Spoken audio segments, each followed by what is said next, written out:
Navi Mumbai network. फिर एक और बार दीघा की राजनीति में अनधिकृत निर्माण कार्य का मुद्दा फिर गर्मा चुका है। कुछ दिनों पूर्व नवी मुंबई एनसीपी युवक कांग्रेस अध्यक्ष व दीघा क्षेत्र में काम करने वाले अन्नू आंग्रे ने आरोप लगाया है कि दीघा में 99 इमारतों को अवैध घोषित करने के बावजूद फिर एक और बार दीघा में बड़े पैमाने पर नए अवैध निर्माण कार्य को अंजाम दिया जा रहा है। इसीलिए उन्होंने इस मामले की तत्काल जांच कर जांच रिपोर्ट के आधार पर जल्द से जल्द इन अवैध निर्माण कार्यों पर कार्रवाई करने की मांग को लेकर नवी मुंबई महानगर पालिका और एमआईडीसी को निवेदन पत्र दिया है। हालांकि अब इस मामले में अन्नू आंग्रे ने अप्रत्यक्ष रूप से दीघा के पूर्व नगर सेवक पर निशाना साधा है। आता इथे झोपड्या बांधतात आहे, 27 झोपडी। आता आम्हाला असं समजायला आलंय काही माझ्याकडे रेकॉर्डिंग पण आहे, कोणाला 1,20,000ला विकली, कोणाला 3 लाखाला विकली। बिंदू माधव नगरला 7 रूम बांधलेत, बांधकाम केलेत, ते पण विटाचे। तिथेही आता एमआयडीसीनी बोर्ड लावलाय, काही एमआयडीसीची जागा आहे आणि इथे एमआरडीपी हे का ना, ह्यांच्यावर एमआरडीपी एमपीडी का नाही लावत आहे ना? ह्याच्यावर ना महानगरपालिका ॲक्शन घेते ना ते एमआयडीसी अधिकारी ॲक्शन घेतात, ते पोलीस स्टेशननी का नाही ॲक्शन घेते? ॲक्शन का नाही घेते यांच्यावर? पहिल्या 99 बिल्डिंगी कसे वाचवायचे ते बघायच्या मागे आम्ही लागलोय। ते हे अजून अतिक्रमणचे कामं करतात आहे। फसू नका कोणाच्या बोलण्यावर। ते आजी माजी नगरसेवक तुम्हाला गोडीनी बोलणार, हे करू ते करू, पण तुटल्यावर काही नाही होत। शेवटी आपल्यालाच रस्त्यावर यायला लागतं। या गोष्टी लक्षात ठेवा। एमआयडीसीला, महानगरपालिकेला आणि पोलीस स्टेशनला आणि ह्यांना मी बाय हँड दिलं आणि आयुक्तालाही आम्ही ऑनलाईन हे केलं। आता मी विरोधी पक्ष नेत्यांना परत आपले बांधकाम उद्योग मंत्री त्यांनाही जाऊन भेटणार आहे। हालांकि ये मामला तब और गर्माया जब अन्नू आंग्रे द्वारा जिन जगहों में अवैध निर्माण कार्य होने का उन्होंने आरोप लगाया था, उन जगहों को अन्नू आंग्रे ने भेंट दी। तब उसी मुद्दे को लेकर उन जगहों पर रहने वाले नागरिकों ने अन्नू आंग्रे पर धमकाने का आरोप लगाया। 3 लाख में खरीदी कि 4 लाख में खरीदी। मैं बोला नहीं, हम लोग कुछ भी पैसा नहीं दिया। हमको ज़बरदस्ती बुलवा रहे थे कि 6 लाख में खरीदी, 5 लाख में खरीदी। मैं वही रूम में नहीं आई रूम में। तो क्या बोले कि मेरा दिमाग कुछ काम नहीं किया, मैं घबरा गई। तो मैं बोली मेरे को कुछ पता नहीं है, मेरा सास ससुर जानते हैं। यही ऐसे बोली मैं। और जब भी रोड पे हम लोग थे उधर तो कोई आने वाला नहीं था। अभी हम लोग इधर आके बस गए तो बच्चे लेके हम लोग रोड पे उधर थे, धूप में, इतना मई का दिन था, लेकिन कोई झांकने नहीं आया। अभी क्या बोले इधर से रूम खाली करके चलो जाओ, हम लोग रूम तोड़ देंगे। अन्नू आंग्रे ने हमको ज़बरदस्ती बुलवा रहे थे कि 6 लाख में खरीदी कि 5 लाख में खरीदी। मैं बोली नहीं, मैं एक भी पैसा नहीं दिया। बोला कि पैसा दियो तो रूम खाली कर दो, रूम टूटने वाला है, ये रेलवे का जगह है। तो मैं बोली हमको कुछ पता नहीं है, यही भाषा मैं बोली, हमको कुछ भी पता नहीं है, अभी मैं नहीं आई। तो लोग आके हम लोगों को धमकी दे रहे हैं कि रूम खाली कर दो। दादा को तुम लोग पैसा अगर दिए हो तो तुम लोग पैसा अपना ऑफिस ले लो, नहीं तो रूम तुम लोगों का टूट जाएगा, पैसा तुम लोगों का पानी में जाएगा, रूम तुरंत खाली करो। सब बोल के हम लोगों को धमकी दे के लोग जा रहे हैं। हम लोग कहाँ जाएँ? धमकी दे के गए कि आप तोड़वा देंगे, कर देंगे, वो कर देंगे। आप लोग किसको पैसा दिए, किसको खरीदे? इधर गटर बन रहा है, रेलवे है, तुम लोग रोड पर आ जाएंगे, वो किसको पैसा वैसा मत दो। ऐसे बात किए। हम लोग के ज़बरदस्ती घर में घुस के बात कर रहे थे। ज़बरदस्ती तुम बात करो कि दादा ऐसे किए, दादा वैसे किए। हम लोग कुछ नहीं, दादा हमको ना पैसा दिए ना दादा पैसा लिए। हम लोग अपने से आके हम लोग बनाए बैठे, जब तक नहीं वहाँ सहारा मिलता है। जब आदमी नहीं रहते हैं, कोई नहीं रहते, खाली बच्चे रहते हैं, लड़के औरतें रहती हैं, तो कौन आते हैं, कुछ बोलते हैं, कोई कुछ धमकी दे के जाते हैं। इससे हमको छुटकारा चाहिए। जिसको भी आना है मेरे सामने आकर बात करे, पेपर के साथ में 4 दिन के बीच में बात करते इसी मैदान में। तो नागरिकों के इन आरोपों पर अन्नू आंग्रे ने कहा कि मैं वहां नागरिकों को धमकाने नहीं बल्कि उन्हें सावधान करने गया था। अन्नू आंग्रे लाईव्ह होता, काय दम दिला, कोणाला दम दिला हे मला सांगा।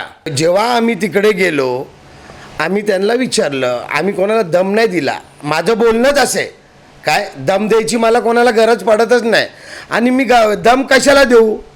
दम द्यायची मला काय गरज आहे? मी त्यांना काय बोललो, जर पैसे दिले असतील तर देऊ नका। जसं तुम्हाला पाटीलवाडीत ज्या व्यक्तीने ती पाटीलवाडी बनवली, ज्या व्यक्तीने त्या पाटीलवाडीत रूम विकले तुम्हाला, आज तिथनं तुम्ही उद्ध्वस्त झाले ना, MIDCनी तुम्हाला उद्ध्वस्त करून टाकलं ना, उद्या कोणी ती जागा घेतली, काय झालं, ती जागा गेली, उद्या परत तीच गोष्ट होणार आहे. माझ्या लोकांना त्रास होत असेल तर मी तिथे उभा राहणार. हालांकि जिन मामलों पर अन्नू आंग्रे ने आवाज उठाई है, उस मामले पर अब वहां के रहने वाले नागरिक भी आगे आ चुके हैं. नागरिकों ने कहा है कि दीघा क्षेत्र में आने वाले पाटिलवाड़ी पर न्यायालय के आदेशानुसार कार्रवाई की गई थी, जिसके बाद वहां के लोग बेघर हो गए थे. उन्हें सड़क पर रहकर अपना गुजारा करना पड़ रहा था. ऐसे समय पर उन्हें दीघा क्षेत्र के पूर्व नगर सेवक नवीन गवते के माध्यम से पूरा सहकार्य और आधार मिला. तब कोई भी उन्हें सहारा देने नहीं आया था और आज फिर एक और बार अवैध निर्माण कार्य का मुद्दा उछालकर उन्हें बेघर करने की दिशा में आवाज उठाई जा रही है. नागरिकों ने स्पष्ट रूप से कहा है कि वे जिन चालियों में रह रहे हैं उसके बदले में नवीन गवते के साथ कोई आर्थिक लेन देन नहीं हुआ है. पाटिलवाड़ी में हम लोग नहीं तो 30 साल से हम लोग वहाँ पर रहते थे. 30 साल से वहाँ पर रहते थे. उसके बाद हम लोग बिन बुलाए हम लोग का रूम तोड़ दिया. हम लोग का केस चालू भी है तो भी होते हुए हम लोग का रूम तोड़ दिया. हम लोग को ऐसे हालत में हम लोग को कोई सहारा ना दे रहा था. हम लोग को दादा ने हम लोग को सहारा दिया, खाना दिया, पानी दिया. जब हम लोग को रोड पे ना रहा, हम लोग को कोई देखने वाला भी नहीं था. जब नवीन दादा आके हम लोग को सहारा दिया, खाना दिया, पीना दिया, रोड पे हम लोग को ना रहता, तभी हम लोग को कोई नहीं पूछा. 11 बजे रात को भी दादा हम लोग को सारा खाना खाया क्या, पिया क्या, दादा पूछता था. जब भी पत्रकार नहीं आया, ना कोई मिनिस्टर नहीं आया, कोई म्यूनसिपैलिटी वाला नहीं आया, कोई नहीं आया, दादा हम लोग को सहारा दिया है. तो दादा हम लोग के पास 1 रुपये नहीं, 1 पैसा नहीं लिया. 2 टाइम का खाना दिया, 2 टाइम का पानी दिया. रात को 12 बजे भी हम लोग को आके पूछता था तुम लोग खाना खाया क्या, नहीं खाया, क्या कर रहे हैं. तुम लोग को डर लगता कि अपर्णा ताई भी आती थी, रात को देखती थी, डब्लू भाई भी आता था, सब हम लोग को पूछताछ किया. आज तक हम लोग दादा को 1 रुपया नहीं दिया. मेडिस वाला भी हम लोग को बोला है कि किधर जगह मिलेगा तुम जाके वहाँ पर बांध के रहो. हम लोग इधर आके बांध के रहते हैं.